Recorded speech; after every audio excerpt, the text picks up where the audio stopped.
Hello and welcome to this video on how to review and analyze chess games.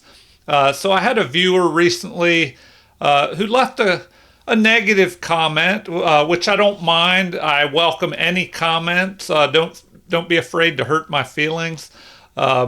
So they felt that if you just use a computer to review a game, it doesn't teach anything. That anybody can do that. And yeah, I guess that's true.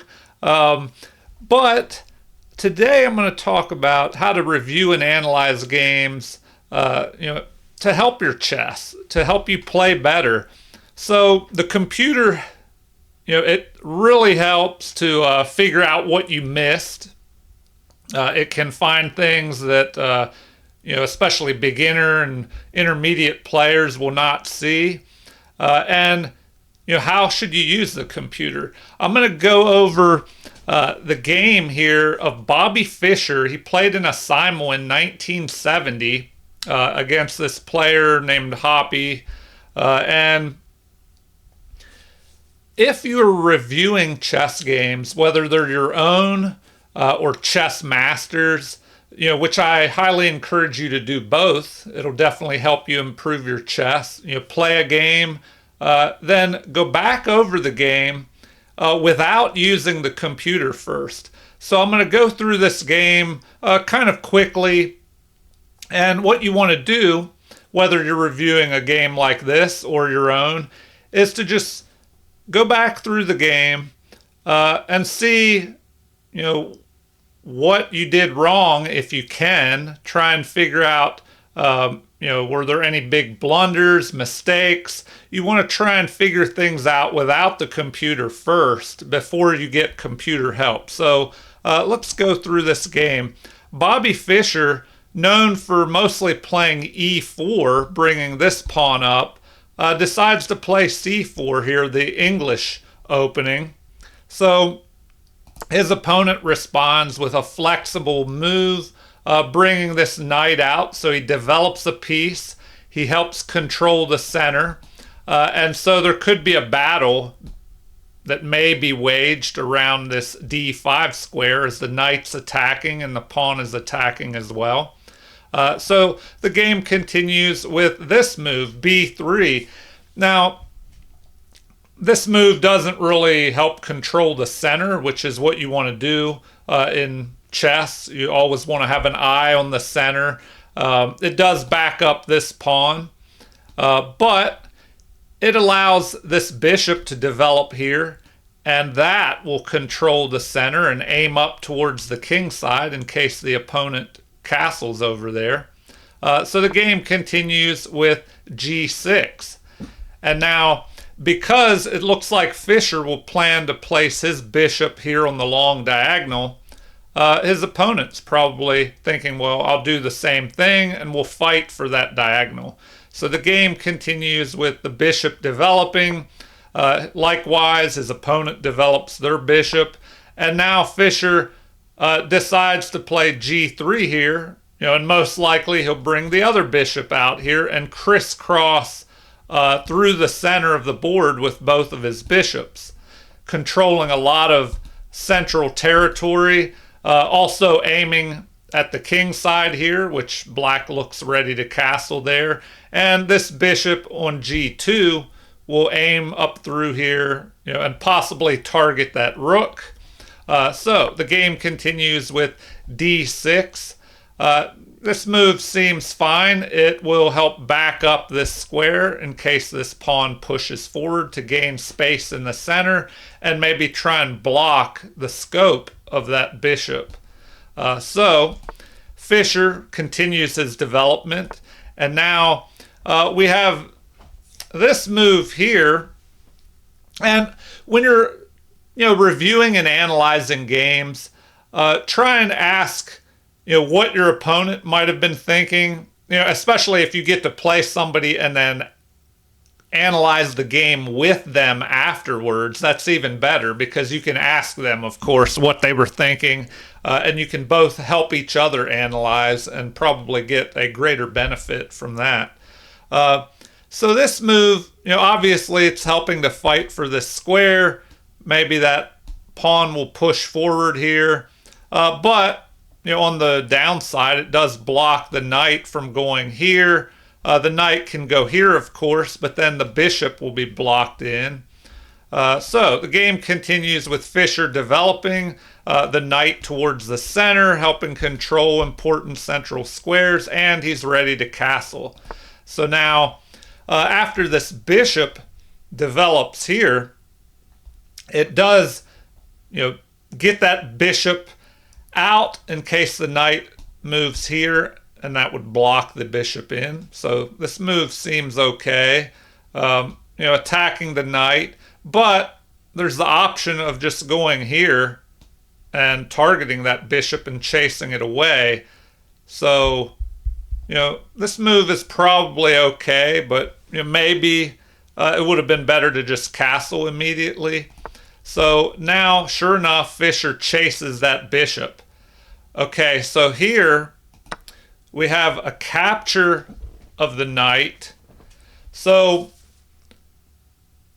when you're asking yourself, all right, what should I look at when I'm analyzing and going over games and reviewing them? Well, anytime there is a capture, a trade of pieces, you definitely want to take a closer look at that. So we have a knight being traded for a bishop being traded for a knight here by black. You want to look at what is going on in the position, after those pieces are traded off. So Fischer now has the bishop pair, which can be an advantage because now Fischer has this extra light squared bishop that can cover all the light squares, and his opponent will not have a light squared bishop anymore to counter against that. So perhaps that wasn't the greatest way to go for Fischer's opponent. And as you're analyzing and reviewing your games, it may be good to take a notebook and write down what you think is going on in the game, your ideas and thoughts, any combinations or things that you see, and make note of what you think might have been a bad move or a good move. So here, I don't know, I would think maybe that wasn't the greatest idea to just give up the bishop like that for the knight. So let's see what Fischer does and how his opponent plays out the rest of the game here. So this move seems logical, but by bringing this pawn here to e5, it does block in your own dark squared bishop, but then it does try to block Fischer's as well. Now he could still push here, so he has the option to maybe push forward. Let's see what happens next.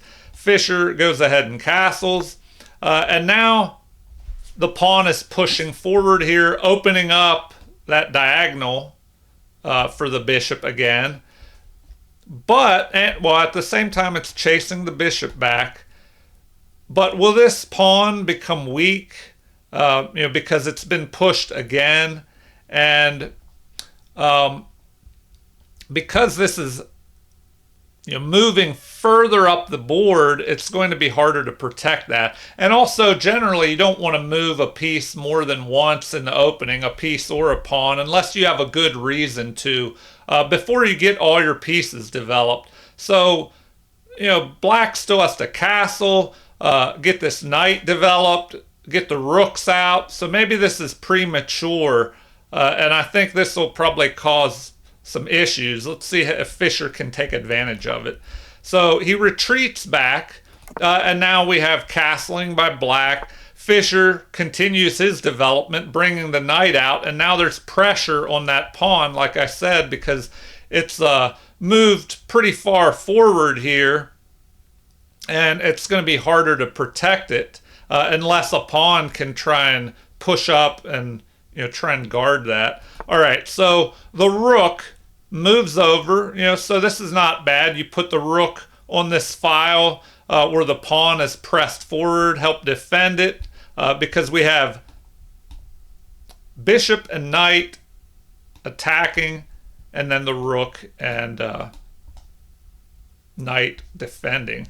So Fischer just adds more pressure, adds another attacker, and now we have this pawn pushing, very far up the board here, and it'll be even harder to defend it. So what does Fischer do here? He just adds another attacker. So now there's the threat of just capturing with the pawn, and there's only one defender, so Fischer would go up a pawn here. So now this move is played, putting a knight on the edge of the board. So maybe this move is kind of suspect here. It looks like Fischer could just go ahead and capture that pawn. But now I see why the knight moved here. Because if Fischer captures that pawn, the knight can capture this one, which will no longer be defended. So that makes sense. Let's see how Fischer handles this. And you want to look also when you're analyzing and reviewing games, make sure that the moves follow the general chess principles, like keeping the knight towards the center and controlling the center. And if they play something that defies the normal general principles of chess, like usually you do not want to bring a knight to the edge of the board, well then that could be a good time to analyze a little more and see, why did they do that? Well, then that'll help you figure it out here, because they're attacking this, Fischer's attacking this pawn, and if he captures, the knight could capture the other pawn. So what does Fischer do? He tries to chase that knight out of there, and also takes care of that threat.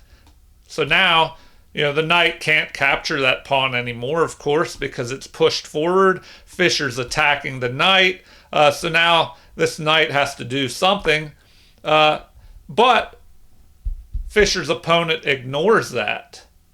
So you want to ask, all right, what is this move for? What is the Fischer's opponent trying to accomplish? Well, the threat is, if it's, excuse me, it's defending the pawn, but the threat is that if Fischer captures that pawn, well then the bishop can recapture, forking the king and the queen over here. So that is the danger. So Fischer's opponent is playing a little tricky here. What does Fischer do next? Well, he just gets that queen out of the line of fire of the bishop. And at the same time, that gets the queen off the back rank. It connects the rooks, so now the rooks can get into the game. And Fischer leaves his opponent with a problem, this knight that's under attack. So before that knight moves, Fischer's opponent captures a pawn. And maybe this is not so great a move, because it allows Fischer to recapture and it helps develop his rook. And now the other rook can just swing in behind and target this pawn up here near the king side. So we have knight getting out of the line of fire of that pawn, pressing forward, backed up by the bishop, targeting Fischer's bishop, and Fischer just ignores that. So now we have the knight deciding not to capture here. So would that maybe have been better for this knight to capture? And feel free to leave any comments, whatever you think about this game, or anything you have to say. I love hearing from viewers and subscribers. Like and subscribe to support the channel if you enjoy this game review, and you can check out some of the other videos. So he's attacking the bishop here, but he decides to just defend the knight. That does block the scope of these rooks, and the knight is on an outpost, but it can be chased away here. So it's not the greatest outpost for that knight. maybe it would have been better to go ahead and capture this bishop, knocking out Fischer's bishop pair, and getting rid of a key defender around Fischer's king. So after I'm done going through this game, I'll pull up the game review by the computer, and then we can see what I missed. And that's where the computer comes in handy. You go over the game, analyze it on your own, and then try and figure out what you missed, write down any notes, and then go back with the computer and see what you overlooked.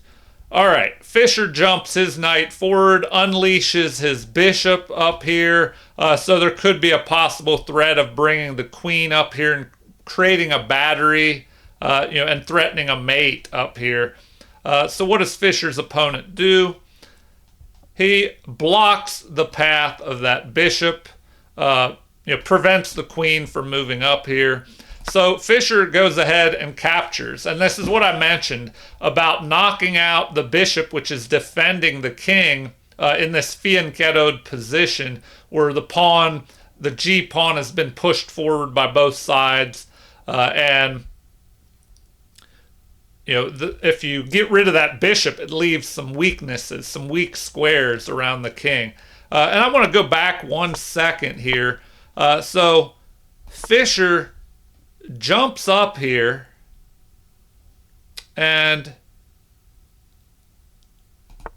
I just wanted to make sure that this pawn was still protected. It is by the queen.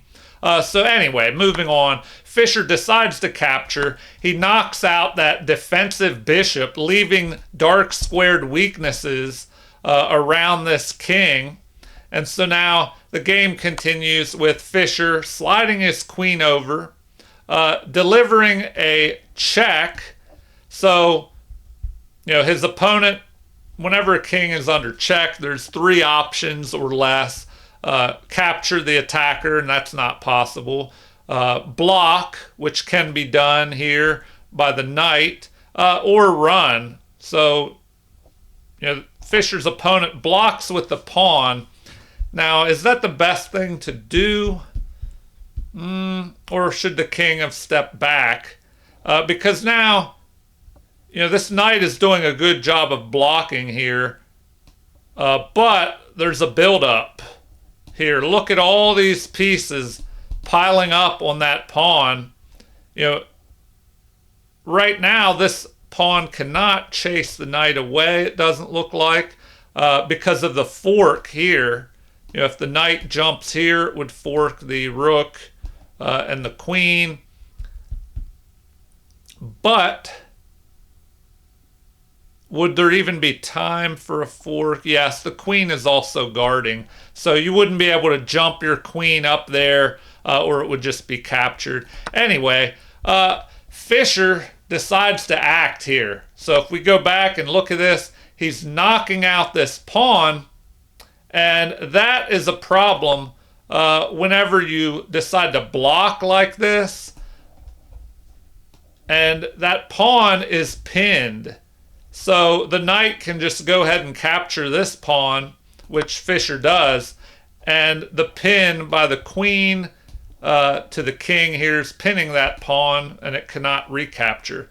So now we have the opponent recapturing here. So after these exchanges, if we look at the material, it's all even. But we have a bishop versus knight with pawns on both sides of the board. And that usually favors the bishop because it can maneuver back and forth across the board faster. All right, so something that's generally useful is to centralize your queen, as long as you can make sure it won't come under attack. But Fischer brings this queen up here close to the king. We have a rook on the open file. There's a threat of a check here. Look at Fischer's opponent's pieces. So there's a knight not doing anything on the back rank, a rook stuck in the corner, and this queen here has not even moved. So Fischer got the advantage here because he has a bishop in the game, the rook, the queen. So let's see how the game continues. Knight develops here, but was there anything better?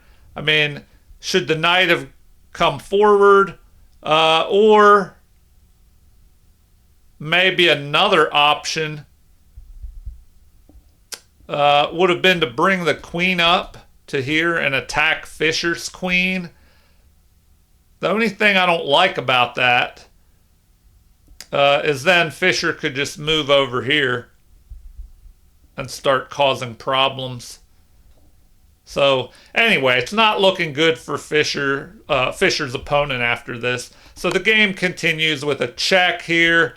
And then this is where Fischer's opponent resigns. So why did he resign? Well, there's a check. The king only has two options, to go here or here. Now, if Fischer's opponent goes here to g8, well, then there would be a discovered attack, which would not be good. The rook could move back, unleashing the check by the queen and targeting the opponent's queen. So more than likely the king would move here. And then what? Well, then there could be a threat of developing this bishop, targeting this pawn, and threatening a mate with the rook here. And that would be hard to stop. What could you do? Bring the queen over, but then you could just capture anyway and force that queen to give itself up. All right, so once again, if you're reviewing and analyzing games, maybe get a notepad, go over the game. If you have the opponent available, try and both of you analyze it together, write down notes, and whatever you think was missed, whatever you think could be played, different variations. All right, now I'm going to pull up the computer, but before I do, let me look at this game review. Now, I would say, I had a viewer say that it wasn't helpful to use the computer, but I don't know. I seem to think this is helpful to use the computer and go over games. I mean, you as a viewer or subscriber, do you enjoy these? Feel free to leave a comment. Do you want me to do more of these game reviews with the computer? Do you find them interesting? Are they helpful or not? So here, Fischer played with 90.7% accuracy versus 69.8% by his opponent. And then we can also see the game kind of progressed evenly. Fischer had some advantage here that maybe he overlooked because we see this spike here. So something important happened. And then the game kind of evened out again before Fischer got an advantage later. Now, this was a simultaneous exhibition where Fischer played, multiple people, and he was probably in a hurry, so maybe he didn't find every perfect, best move, and that might be why he overlooked an opportunity here. All right, so we have 2 inaccuracies for Fischer and 1 missed opportunity, but 5 inaccuracies, 2 mistakes, and a blunder for his opponent. So this is where we can really see what's going on if we turn on the analysis.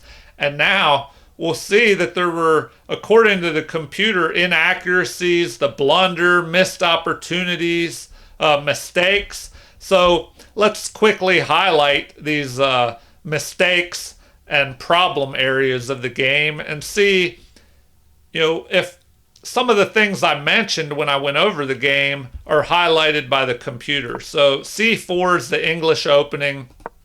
Knight to f6, a perfectly fine response, developing the knight. And now this move the computer doesn't like, claiming it's an inaccuracy. But Fischer plans to fianchetto the bishop and aim it up through here. So computer actually likes knight to f3 better. Now here I would argue that this inaccuracy is still not so bad. It just doesn't, it's a little slower, but perhaps Fischer wanted to play something different that his opponent would not be familiar with, because usually, as I said, Fischer started with the e4 pawn, and so probably most of his opponents were prepared for that. So g6, and another inaccuracy according to the computer, that this is a little slow, that d5 here immediately would have been better, which would block the path of the bishop, gain space in the center. So bishop is developed. That's best because you're just following through on your plan. You push this b pawn up to be able to bring the bishop here, so why not continue with your plan? And then likewise the opponent fianchettos their bishop, and now we have g3. So we're in book moves now. The game is in the English opening Anglo-Indian defense. So d6, the computer's saying that's the best move because then it'll allow this pawn to push forward here, blocking the bishop, and it'll be backed up by its pawn on d6. So developing continues here. And now, as I said, here I mentioned this earlier when we went over the game, that maybe it's not good to bring the bishop out here and attack this knight, because the pawn can just chase that bishop away. And the computer does kind of agree with that, saying it would be better instead just to bring this pawn out and leave that bishop back there. So the game continues with Fischer attacking, although the computer actually likes knight developing, just getting another piece out. But still, this is an excellent move. You force that bishop to make a decision. And so after the capture here, all right, this is interesting. I wasn't sure if the bishop should have captured that knight, but the computer says that that is the best move, to go ahead and exchange the bishop for this knight. So Fischer recaptures. The computer actually likes capturing with the pawn, which would open the e-file up here for a rook, and it would pull a pawn over to help defend the king side a little bit more. But Fischer doesn't want to double his pawns up here and would rather keep both of his central pawns. So we have e5, this king castles, and sure enough, I brought this up. I wasn't sure if that was good to move the pawn twice in the opening. So this pawn's already moved here, and then this, in fact, is a blunder, pushing that pawn again, because the pawn, as it moves up here by itself, it's going to be harder to defend. It is chasing the bishop back, so Fischer has apparently a missed opportunity here. So this is very interesting. It looks like Fischer should have just gone ahead and captured. So let's take a look at this. And another reason to go over the game with the computer, because you might find things that you miss like this. So Fischer just retreats. Let's see what the computer says he should have done. It looks like the best way forward would be to capture here. And if we go back a little bit further, we should see what, instead of pushing this pawn, what should have been played. Well, sure enough, continuing development, just castling would have been better. So here we should have had castling, and then Fischer should, drop his bishop back to g2 apparently. That way this pawn won't try and chase it. All right. So now we'll see why it would have been better to castle first. Because without castling, once this pawn is pushed forward, Fischer, I guess, overlooked or did not want to play this move. Because now if the knight captures, well then there'd be a discovered attack here. Well, not, I guess it's discovered after the knight moves out of the way. The bishop would be able to capture and target the rook, preventing kingside castling. And go up by a pawn. The computer here would recommend what? Just playing d5, which now that black would be behind a pawn in this situation, it's usually good to go ahead and exchange off material. Exchange off pawns when you're behind in material, whereas Fischer wants to trade off pieces. So here, then once again, the computer's saying it would be better to castle. But in this instance, Fischer could just drop back. Then the recommendation apparently is d4 to push that pawn and block the scope of the bishop. And then maybe you could push the other pawn and bring the knight in here. All right, back to wrap this up. So we have in the game bishop to g2, a missed opportunity for Fischer, and we continue, or Fischer's opponent continues with castling finally. Fischer just develops a knight. So we have developing moves, and now a pawn attacks here. E3 is played. That is good, but apparently it would have been better to push this pawn. So the game continues with Fischer sidestepping his queen, targeting this pawn here. Computer actually recommends queen to e1, moving the queen over here. And then maybe you could capture, and that queen would be able to move up here and protect this pawn at the same time. So the knight moves to the edge. I mentioned this is probably not the greatest move. Computer says it's still okay, but it would have been better to just go ahead and capture here. So if we look at that, capture, then that would help the rook develop. Other knight should come out and the game would continue. So after this move, knight on the edge of the board, Fischer does not want to take that pawn, and he finds the best move, attacking the knight. So now we have this, a mistake. All right. We have a mistake move here. The knight is being targeted, but the opponent thought, now if Fischer captures, we have that fork on the king and the queen. Computer said it would have been better to play knight to f4, or even capture immediately. Let's see. Yes, apparently that's better. And once again, the rook would just recapture.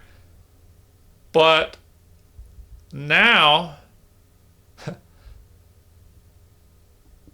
there's this crazy move, knight to g3. You'd think that knight would get trapped in there. So anyway, I'm going to wrap this up a little bit faster. That way the video doesn't drag out too long. But if you have interesting moves like this and you're using the computer, you can also explore those as well, other sidelines. But in the game, we had this move here, the bishop, and Fischer gets the queen out of the line of fire, but apparently just moving the king would have been better, because then that could keep pressure on this pawn, if the queen stayed there. And then, if pawn captures pawn, the queen would be able to capture the bishop there. So we have capture, an inaccuracy. So why is that an inaccuracy? It would have been better to get the knight out of the line of fire, apparently. This just helps Fischer get these rooks doubled up on the half open F file. So now knight jumps forward, and apparently that is a mistake. They really like that knight to G3 move. So let's take a look at that. If you have knight to G3, what is it doing? It's targeting this pawn along with the rook, but we have defenders here. So best would be, apparently moving the rook up. They do recommend, or do have the possibility of that. Attacking the knight there. Anyway, you see how the computer can help. You can go over all these different scenarios and analyze what could be played. So I don't know. I recommend using the computer to analyze, but make sure you go over the games, like I said, without the computer first. So we have doubling of the rooks. The pawn presses forward. Apparently that's an inaccuracy, and it would have been better to drop the knight back. And then, well, let's take a look at that. If the knight drops back to here, apparently it's not recommended to go ahead and capture here, because knight to E4 would be better. Just bringing the knight up into the action with the threat of jumping in here, and the bishop would be unleashed on the long diagonal. So, it looks like that is even stronger. So in the game, we had this pawn pushing forward. Fischer brings his knight up. He could jump in here with the knight and deliver a check, possibly. But would he want to do that? Because the bishop could just go here, attack. So that's a possibility. Anyway, in the game, we had bishop targeting bishop here. An inaccuracy. Apparently, it would have been better to knock that knight out of there with the rook. Exchange the rook for knight. And, Fischer,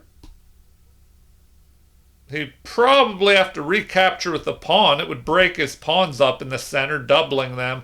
Because if he captured with the bishop, then knight could capture with check here, forking, so that's not possible for for white to move his bishop. All right, so capture, the best move in the position, knocking out the defender, a check, although the computer actually likes E3, chasing that knight out of there. Then we have pawn pushing forward, and so that is the best move in the position. Instead of moving that king. Now we have knight capturing, which is best. And Fischer is just winning completely now. And the game continues with rook capture. Not the best, apparently, because if you're behind in material, you don't want to trade off more pieces. And there's a rook and a knight not doing much. They need to get in the action. The computer recommends queen to A5 here. Which targets the knight. So here the knight would just drop back to E4. All right, so in the game, we had rook captures, Fischer recaptures, knight captures. Once again, not best, because that's just giving up more material. They recommend king to G8, but then, would that let his opponent fall behind? Yes. He would just be behind in material there by moving that king. So, capture, Fischer captures, pawn captures knight, and even that's not best. It would have been better to bring the other knight out, but the opponent would be behind, and he's trying to keep material even. So, Queen centralizes. Fischer finds the best move. And now knight to a6 is an inaccuracy, leading to mate in 5. So knight to d7 should have been played. But, that is still not looking good because Fischer would just play the same move that was played in the game. The king would... Now, I mentioned what would happen if the king would go here. Well, then you have a discovered attack, taking the knight and then the queen next. So, this will kind of be what happened in the game. In the game, we had the knight going here. Fischer does bring his rook up here with check, and this is where his opponent resigned. So now we can take a look at how the game might have continued to the end. I did have a viewer recommend that I kind of show what could happen, especially if a player resigns before there's a mate. Some of the viewers and subscribers are curious, how the game could have continued. So let's see. Now, we saw that you don't want to go here, of course, because now there's this move. But, that would allow you to capture the queen, and that's not even the best move. So apparently that would be better. The king, can't go here, of course, or it would be mate in 1. So the king would have to move into the corner. And now you have queen checking, followed up by a mate here. So that would be disastrous. So what is the other option here? So in the game, we just saw why you do not want to go here. And that leaves rook to h8, the only other possibility. So after this, it looks like there are different options here. Queen to h6, queen to f5, or even queen to e4. Now, I saw this move, the bishop, up here to e4, so you target this along with the rook and threaten a mate in 1, and the computer doesn't even mention that one. Maybe if I opened up more lines here, it would add that one as well. So, let's see what happens if you go ahead and play that. Well, it looks like there is this possibility. Queen to b6 check, and that's always important to look out for surprise checks. The king could move, and now we have the queen giving itself up. That would just delay the inevitable. So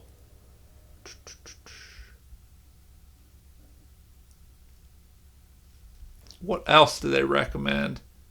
Yeah, it just looks bad because you have this and then this. So I wouldn't even recommend that check there. The other option, you'd think, should the queen go here? But then you just check. The only thing that could be done is the queen to block, and then it would be a mate here. All right. So let's look at what they recommended after this. And the top move now is apparently queen to f5, threatening a mate here. So, yeah, the opponent's a goner. If they go there, you just check. Only thing available is to block and then mate. All right. I hope this helped you some. Feel free to leave comments as always. Like and subscribe to support the channel if you haven't already. Thank you for watching and have a super chess day.